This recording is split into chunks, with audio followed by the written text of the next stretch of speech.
on a encore mis la barre encore plus haut. C'est pas quelque chose, je pense, qu'on a l'habitude de voir ailleurs. Moi, je trouve que c'est la plus aboutie. Quand on la voit, on se dit waouh, quelle pièce quoi.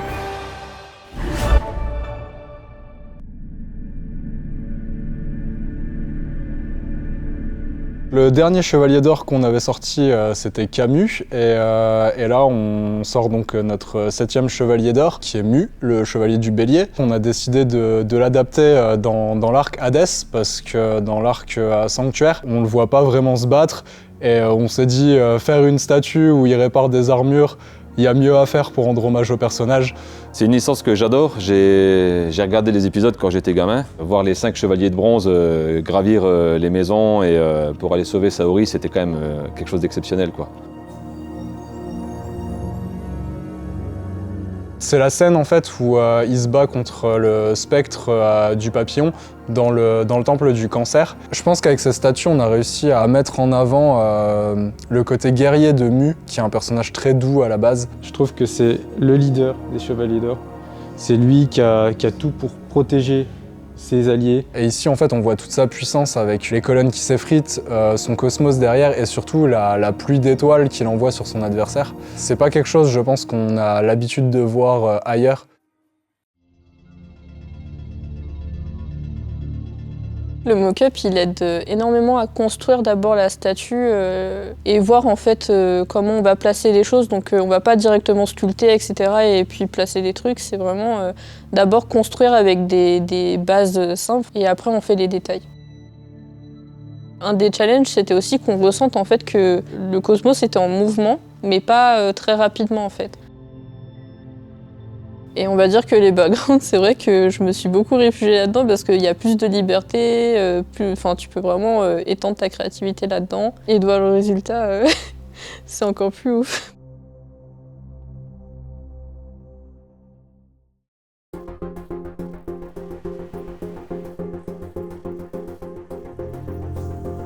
Je récupère le fichier 3D en un bloc. Le gros de la technique, c'est de découper élément par élément pour pouvoir imprimer l'ensemble. En tenant compte des pièces à gros volume, on est limité par les plateaux de nos imprimantes.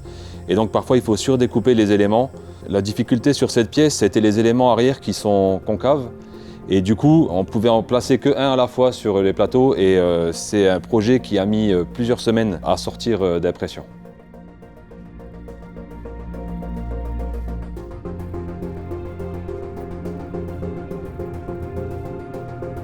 Pour cette statue, on a voulu partir sur quelque chose d'un peu différent de ce qu'on fait habituellement. On a introduit quelques pigments dans la résine, entre autres du nacre, pour donner cet effet de relief, cet effet de profondeur dans la nébuleuse. La résine a été castée avec des petits pigments, donc un peu nacrés, avec des paillettes, qui sont un peu bleues, turquoise. Nous avons fait quelques tests avec différents pigments pour voir un peu ce qu'on pouvait avoir et sans pour autant jouer sur la transparence. Ça rajoute vraiment de la consistance à la résine et ça fait un peu ce sentiment qu'il y a partout dans l'espace. Ce qui est incroyable sur cette statue, c'est qu'on a introduit des planètes à l'intérieur de la nébuleuse, donc on les voit ressortir par effet de transparence. Donc la grosse difficulté au niveau de la peinture, ces planètes elles aident à la cohérence de l'ensemble, mais pour nous c'était une difficulté supplémentaire parce qu'on devait garder la résine transparente à des endroits et amener quand même plein de petits détails partout à l'intérieur de la nébuleuse. Donc on a fait des petits champs d'étoiles à droite à gauche. Ça nous amène vraiment beaucoup de nuances. Donc on a du turquoise, du cyan, des nuances violacées au niveau des nuages d'étoiles. Et c'est ça vraiment qui rend toute la nébuleuse cohérente.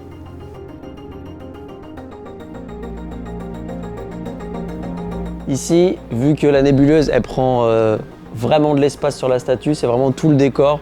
On a poussé les détails vraiment très très loin. D'habitude, on va juste faire des dégradés à l'aérographe. Là, on a vraiment fait un travail au pinceau assez titanesque. Chaque étoile, elle est vraiment faite au pinceau.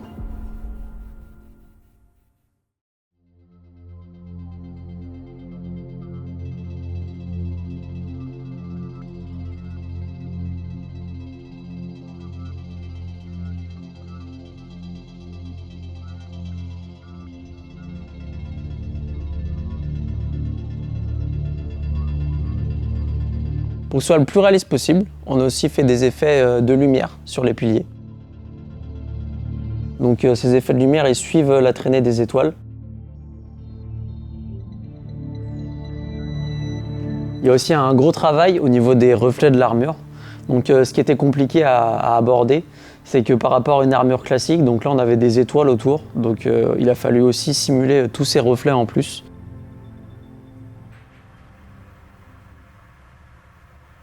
Je voulais que justement la traînée des étoiles ait aussi leur part de lumière. Donc du coup j'ai un petit peu ajusté mon éclairage. Bien avant le print, on a tout revu, on a tout redécoupé, on a fait des booléens pour justement passer les câbles. L'électro, pour moi, je trouve que du coup ça sublime la statue. Quand on est devant, en fait, la statue, elle prend une toute autre dimension. Et c'est vrai qu'on s'est beaucoup éclaté quand on a réalisé les vidéos et les photos. Quand j'ai vu le résultat final, c'est clair qu'en termes de couleur, le dynamisme du personnage, on voit vraiment qu'il est en pleine riposte avec une attaque fulgurante et c'est ce qui la rend terrible, quoi.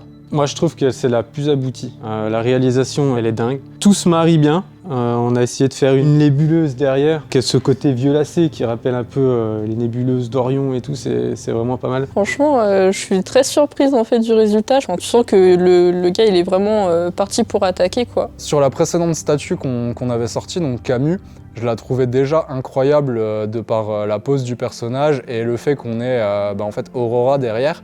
Mais là, je trouve qu'on a encore mis la barre encore plus haut. On a un ensemble de plein de textures différentes. Donc au niveau de la nébuleuse, on a du vernis brillant, du vernis mat. Ça permet vraiment de structurer l'ensemble avec des effets vaporeux. Et ensuite, le personnage qui est là devant, qui tranche. Et c'est vraiment cet ensemble qui apporte un équilibre à la statue. La pose du personnage aussi, je la trouve assez incroyable. Et quand on regarde en fait l'épisode, c'est la même chose, quoi. Il a la même pose. Il y a eu beaucoup de travail de la part des différentes équipes. Quand on voit une statue comme ça, on ne se rend pas compte, mais c'est plus de 500 heures de sculpte, c'est plus de 250 heures de préparation.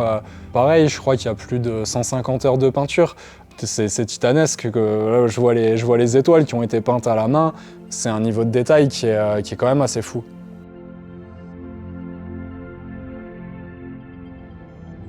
Mon élément préféré, c'est vraiment la nébuleuse. Elle est super douce, j'adore les couleurs, j'adore les paillettes, j'adore cet effet un peu fluffy qu'on a. C'est une statue qui va plaire, je pense, aux plus grands fans. Mu, il est bien représenté et je pense qu'on l'a bien réussi.